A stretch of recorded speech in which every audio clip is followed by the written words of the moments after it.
Our News is brought to you by Alive. Tonight on Our News, a former minister hits back at the DRA chairman. An international brand eyes the Hilton property. Why are some accountants and financial officers in the public service calling out sick?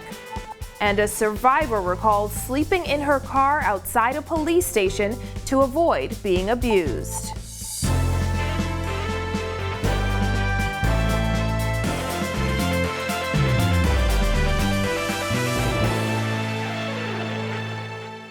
Welcome to Our News and thanks for joining us. I'm Christina Dragovich. Topping news tonight, former State Minister for Disaster Preparedness, Management and Reconstruction Iram Lewis on the defense after Disaster Reconstruction Authority Chairman Alex Storr called the Hurricane Dorian Pledge Conference a political exercise.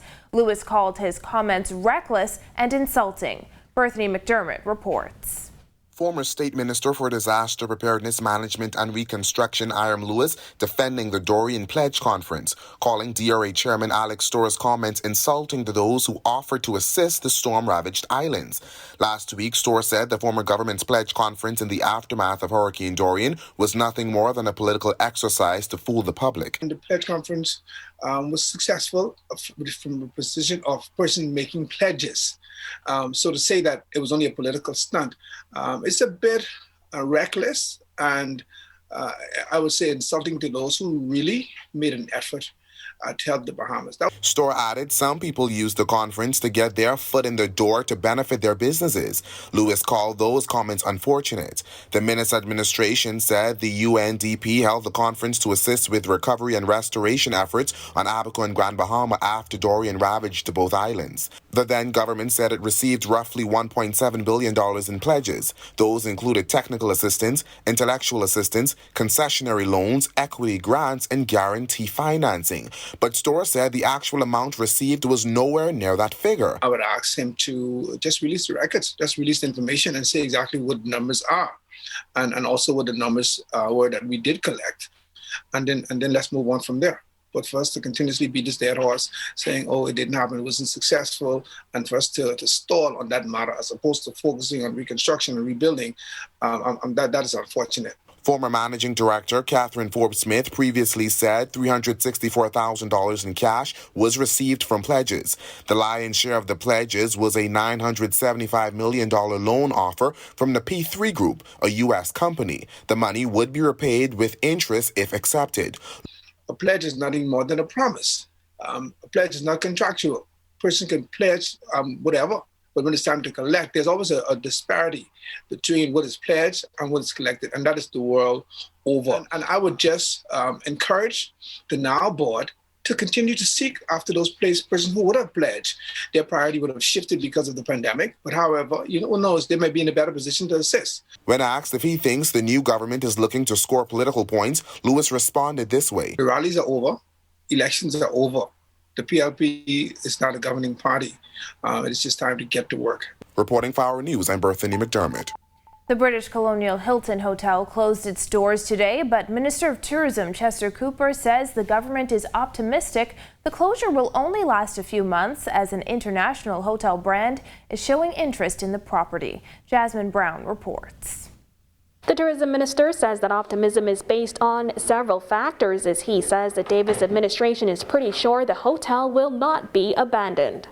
The developers of the Hilton have been able to interest another major international brand flag to support the property. Cooper declined to reveal more about the interested hotel brand, saying he did not want to make any announcements on CCA's behalf. However, he did say this. We've spoken with them at the very highest levels.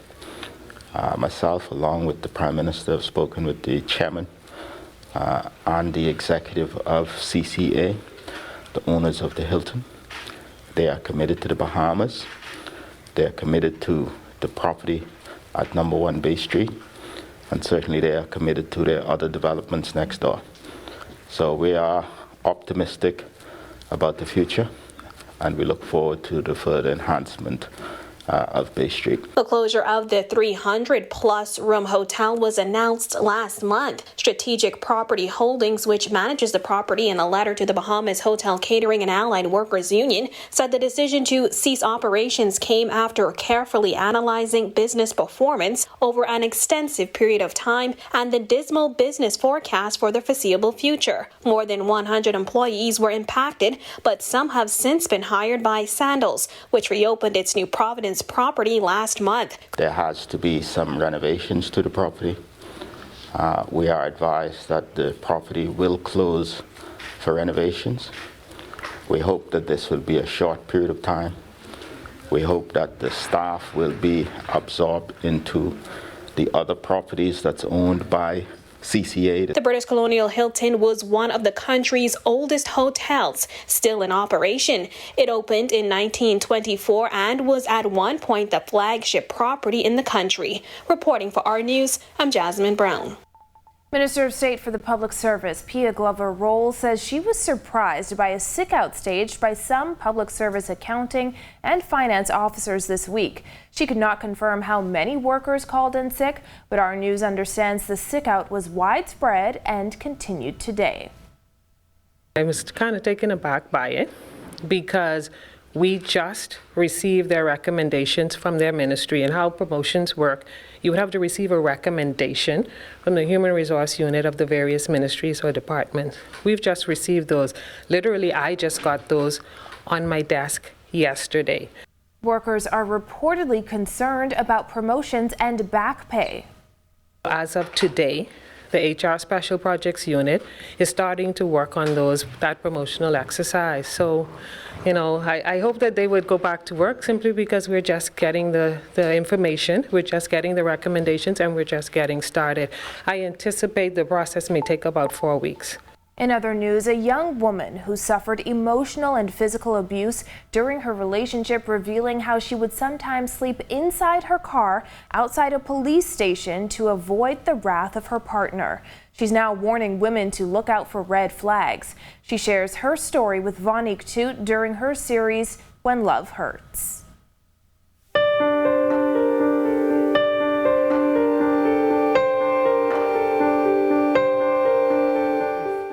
You wake up and you're anxious and you're fearful and you're wondering, is this the day I'm gonna die? Is this the day that something really bad gonna happen to me?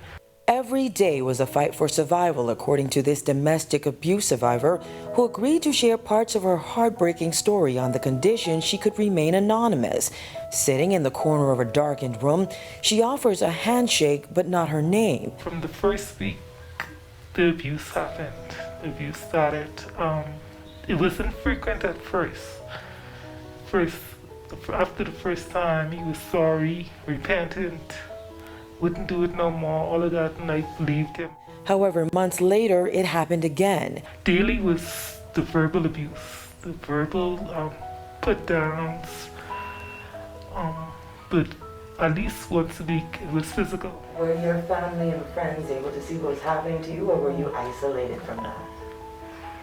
I was isolated, just a few friends, and they were able to, they only saw the tip, just a tip of it.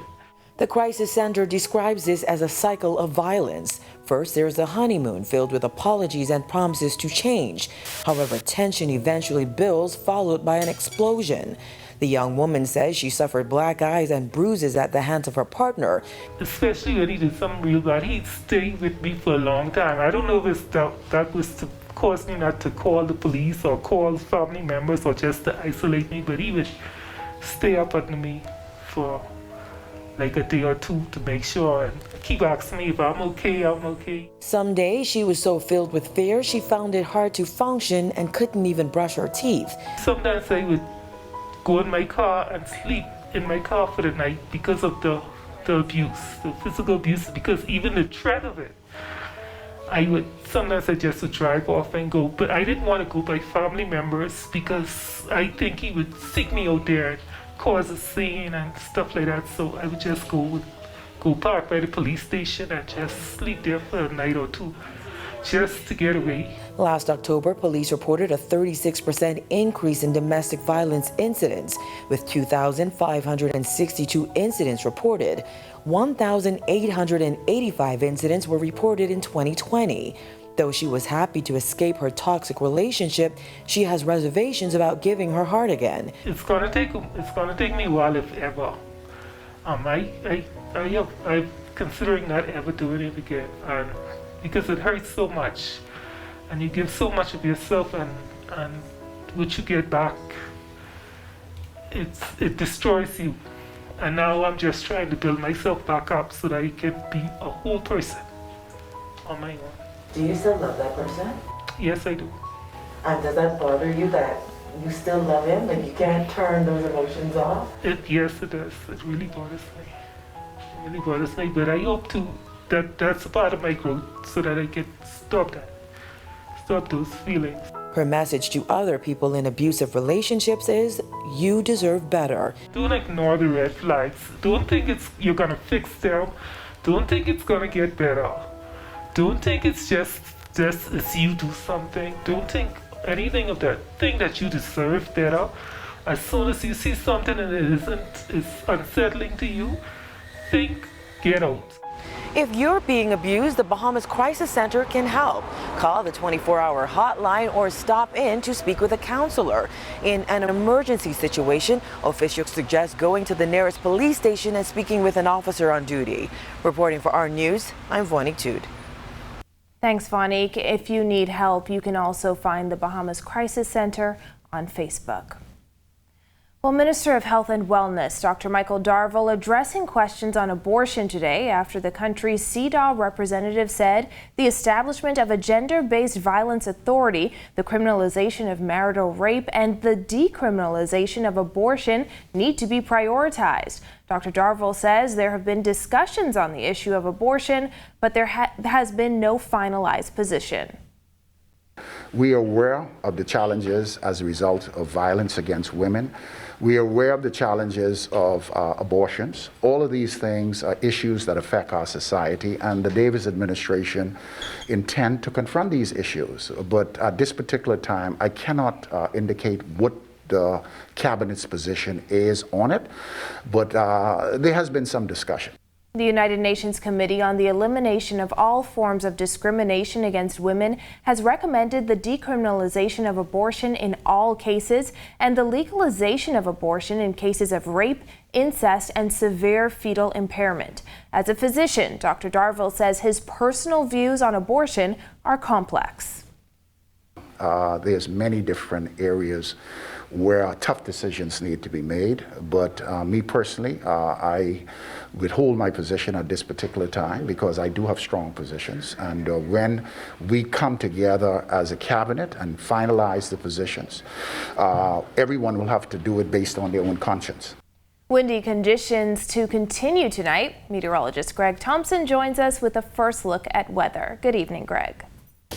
Yeah, thanks, Christine, and a good evening, everybody. A very, very cool evening outside our studios right now. Temperatures hanging out in the low 70s, and with those winds whipping up out there, feels like 67 degrees.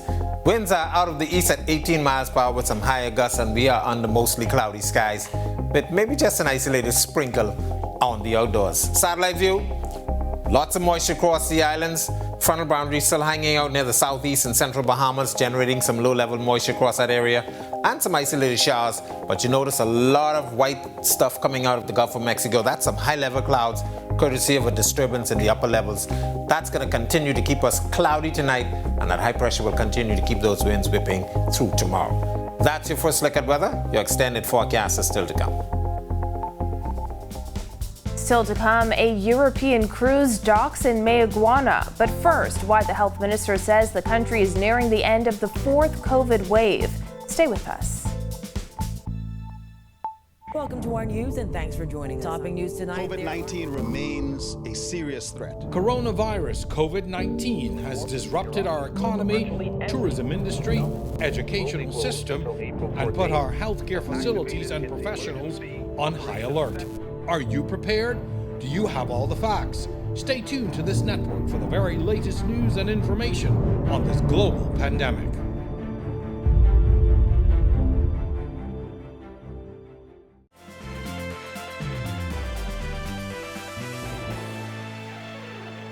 You're watching our news. Welcome back. Though the Bahamas is considered to be at the tail end of the fourth wave, Minister of Health Dr. Michael Darville says officials must address challenges within healthcare facilities before easing COVID restrictions. Sasha Lightbourne has more. Minister of Health Dr. Michael Darville reminded reporters that while the country is at the tail end of the fourth wave and numbers have decreased, the relaxation of restrictions won't happen quickly. For us, restrictions is not just numbers. Restrictions is directly tied in with what is happening at our tertiary facilities. We still have some challenges at the Princess Margaret Hospital, the Rand Memorial Hospital. And until we are satisfied that a lot of the challenges that we currently face are being resolved, we will have to move slowly rather than moving quickly, because the healthcare facilities are absolutely necessary in order for us to be able to reduce the mortality as well as the morbidity as a result of COVID-19. Though many states in the U.S. are dropping restrictions, including mask mandates, Dr. Darville explained that one hat doesn't fit all. We need to revisit and improve the manpower resources, our medical teams. Our teams are burnt out, and we need to find ways to relieve the stress and strain on small units at our tertiary facilities. And so we see other countries dropping all the restrictions. Maybe that's good for them, but the Bahamas must think in terms of the context that we're in. Following an alarming rise in COVID-19 cases over the holidays, daily numbers have decreased to double digits and in some cases single digits in recent days. However, the health minister says he is still very concerned over vaccine uptick between individuals ages 12 through 17. As of yesterday, about 11,918 individuals who are between the ages of 12 to 17 received the vaccine, which represent only 31% of that population group. We would like to improve upon that. Reporting for our news, I'm Sasha Lightbourne. A monumental moment for Mayaguana as a European cruise ship sailed to the island for the first time. Sharika Johnson has more. For the first time, a cruise ship docks in Mayaguana. The Club Med 2 cruise ship arrived on Monday, bringing over 300 passengers to the island. Chief Counselor Hugh Williamson. It's historic for the island of Mayaguana, and it is our hope, and we will do whatever we need to do within our ability to ensure that this is not just the first. The ship, which sailed from Europe to Mayaguana, is a much welcomed sign for the local economy, which is heavily dependent on tourism. Island Administrator Deborah Moxie-Rowe says it positioned the island as a contending tourist destination. We're excited that they get to come to our shores. This is the first time, and sample our culture, our people, and of course the sunshine and sea view. Locals showcased the culture of the island.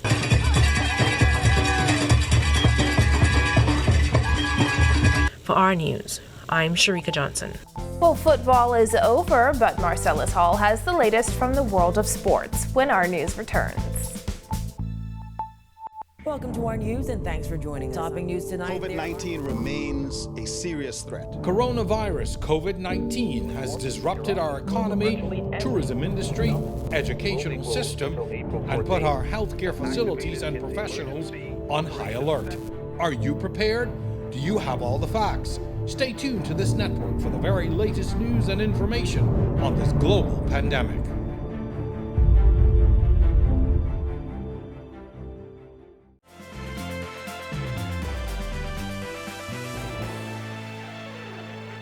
This is our news. Welcome back. One of the country's sports icons passes away. Marcellus Hall has the details tonight in sports. All right, thanks, Christina, and welcome to our sports, everybody. I'm Marcellus Hall. Somewhat of a heavy heart for me today, as you can tell in the background, a great sports icon passing away. Jeff Aubrey, co-founder of the Junior Baseball League of Nassau way back in 1989, longtime patron of the sport of baseball, one of its first executives in terms of the Bahamas Baseball Federation, passing away at the age of 73. And he will be greatly missed. Let me tell you that right now. I had a chance to speak with this guy, interact with him many years, and talk about love for the youth. This is what, and he gave it all to give back to our young people and want to see their development. Many have been touched by him, and he will certainly be greatly missed with his passing again at the age of 73. On to some other sporting news. The University of the Bahamas, their softball team on the road this past weekend. Let's see how they did. University of the Bahamas women's softball team hitting the field for the team's first ever international tour. The team scored their first ever run and home run over the weekend, but lost both doubleheaders in the process. Mingos lost to St. Thomas University 5-0 in the first game, 11-0 in 5 innings in the second game on Thursday. The squad did come back for a second doubleheader on Friday against Florida Memorial University. Lost both games there, 7-3 in the first and 14-3 in 5 innings in the second matchup.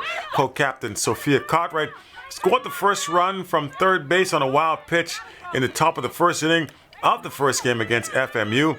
Adonia Roll scored the first home run for the program in the second game. That came against an infield home run in the top of the third inning.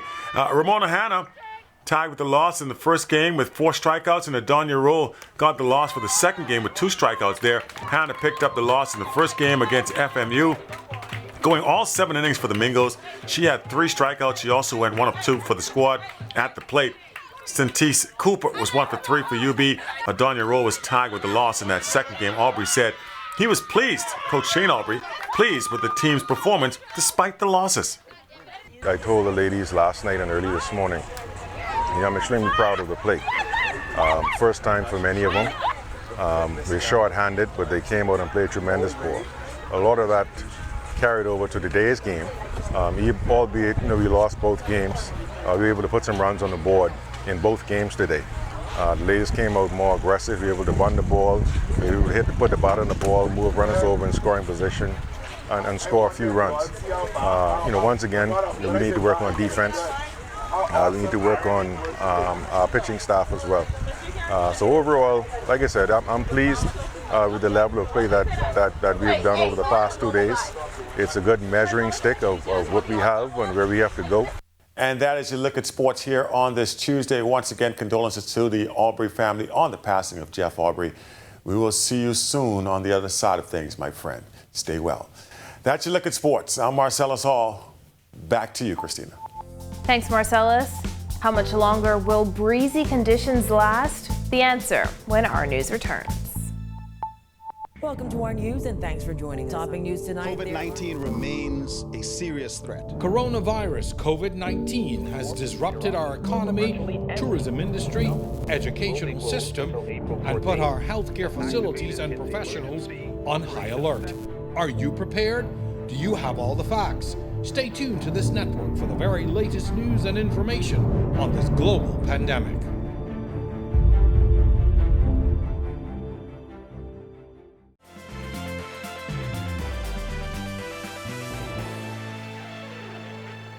Welcome back to our news.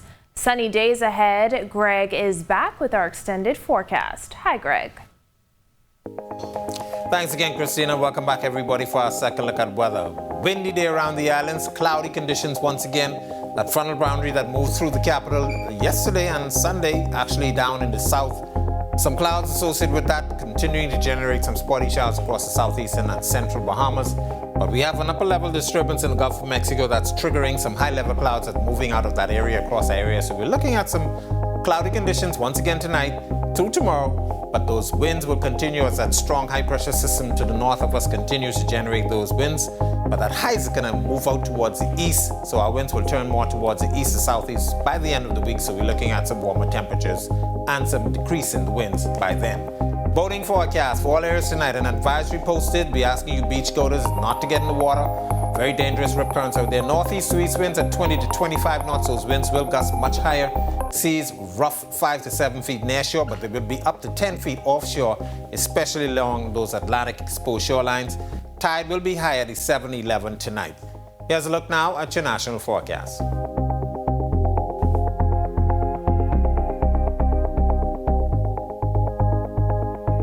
A look at your forecast for the next 7 days.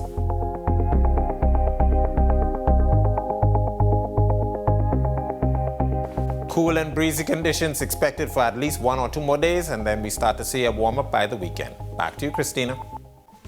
Thanks, Greg, and thank you for joining us for our news tonight. On behalf of the entire team, I'm Christina Dragovich, and we're sending well wishes to our Aiken Bar.